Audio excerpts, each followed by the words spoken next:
আসসালামু আলাইকুম রহমতুল্লাহি বারকাতুহু। সম্মানিত ভিউয়ার্স, এই মুহূর্তে আপনারা যে যেখান থেকে আমাদেরকে দেখতে ও শুনতে পাচ্ছেন, আপনাদেরকে অসংখ্য ধন্যবাদ ও কৃতজ্ঞতা জানাচ্ছি। আজ আমরা অত্যন্ত গুরুত্বপূর্ণ বিষয় নিয়ে আপনাদের সামনে উপস্থিত হয়েছি। যে বিষয়গুলো সম্পূর্ণ জানার জন্য ভিডিওটি না টেনে দেখার অনুরোধ রইল।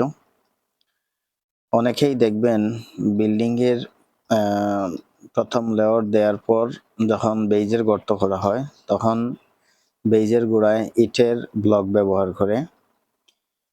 তো আসলে এটা কোনোভাবেই ঠিক না, ইটের ব্লক ব্যবহার করা উচিত নয় বলে মনে করি। তো সেজন্য আমরা এইচএসপি কনস্ট্রাকশন সদা সর্বদা ভালো কিছু উপহার দেওয়ার চেষ্টা করে। তার ওই ধারাবাহিকতায় আমরা বেইজের গোড়ার জন্য এই ব্লকগুলো তৈরি করেছি।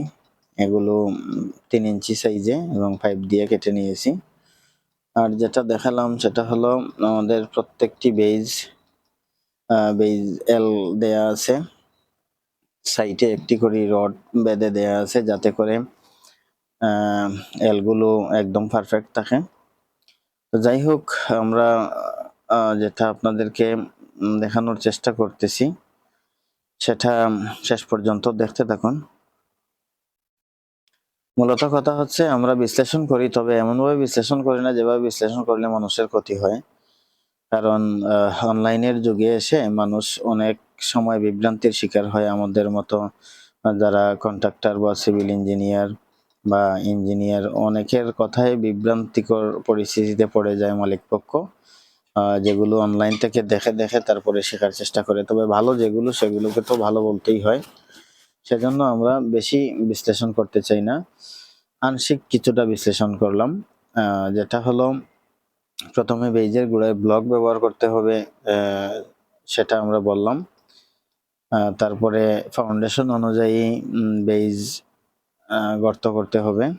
এটা আমাদের দোতলা ফাউন্ডেশন, তবুও আমরা 3.5, 4.5, 5.5 3 ধাপে কলাম দিয়েছি, বেইজ দিয়েছি।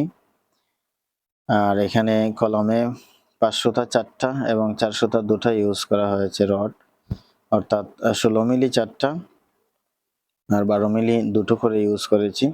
আবার মধ্যের কলামগুলোতে 12 মিলি 4টা ইউজ করেছি এবং 16 মিলি 4টা ইউজ করেছি। এখানে মধ্যের বেইজের গর্ত করা হচ্ছে এবং সাইডের বেইজগুলো আমরা আগে করে নিয়েছি। তারপর